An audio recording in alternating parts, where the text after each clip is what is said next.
Hello and welcome to our newscast. I'm Hong Jie live from Seoul. Our top story this morning, 5 people are dead and 5 others missing after southern parts of Korea were battered by Typhoon Chaba on Wednesday. Among the 3 people who died in Busan, 1 construction worker was killed after a crane toppled over and another person died after falling from the roof of a building.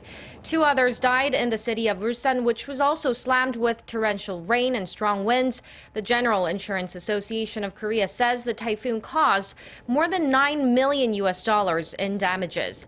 Some homes were flooded and more than 1,600 vehicles were submerged.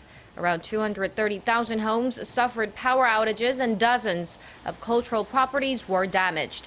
President Park Geun-hye has called for swift restoration efforts and response measures to minimize further damages. The storm, which has since been downgraded to a tropical depression, is currently affecting parts of Japan.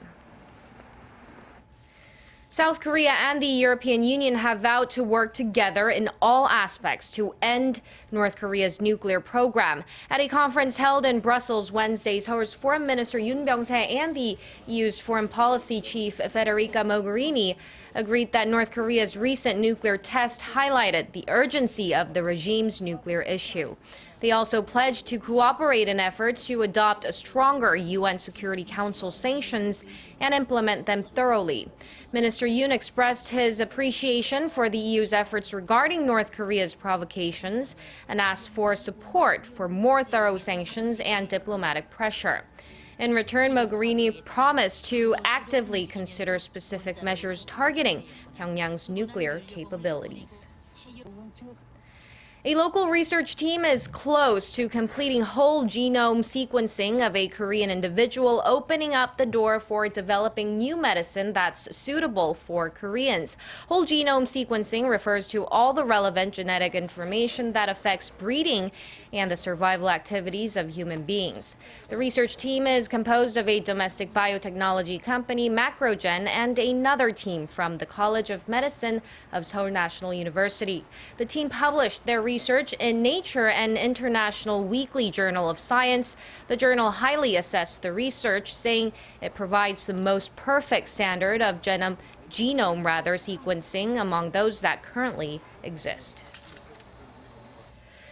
The UN Security Council has unanimously selected Antonio Gutierrez, the former Prime Minister of Portugal, as the next UN Secretary General. All that remains now is a formal Security Council vote set for Thursday morning local time. Kim Mo-kyun has the details. In a 6 closed-door ballot on Wednesday, Portugal's Antonio Gutierrez received 13 encouraged votes and 2 no-opinion votes from the 15-member Security Council. This means that none of the 5 permanent veto-wielding powers voted against him. The 67-year-old was the only candidate to top the required 9 encouraged votes and received no discouraged vote from a permanent member. The Russian ambassador to the United Nations, Vitaly Churkin, said Guterres was the clear favorite among all the candidates. Both the American and British ambassadors to the UN also welcomed the result. During the selection process, Guterres said the next UN chief must be a convener, a facilitator, an honest broker, and a bridge builder. He also called for a surge in diplomacy for peace to prevent conflicts and crises rather than tackle their consequences. After the news, Guterres tweeted that he was honored and happy with the results. Guterres served as the former UN High Commissioner for Refugees from 2005 to 2015 and former Prime Minister of Portugal from 1995 to 2002. During his time as Portugal's Prime Minister, Guterres privatized state-run companies, pushed business-friendly policies, and boosted funding for education and healthcare. Guterres is set to face a formal council vote on Thursday morning and will then have his name submitted to the 193-member General Assembly for approval. Once confirmed, he will become the 9th UN chief, replacing the incumbent UN Secretary General Ban Ki-moon of South Korea, who steps down at the end of this year. Kim Mo-kyun, ARIRANG News.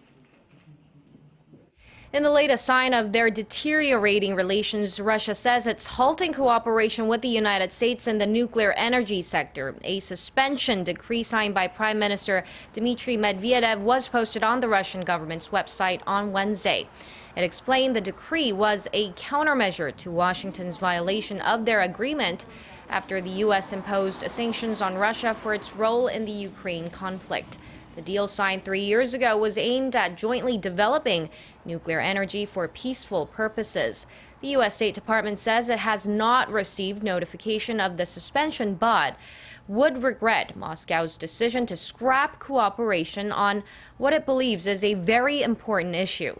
The suspension is due to come into effect 90 days after the U.S. delivers its response.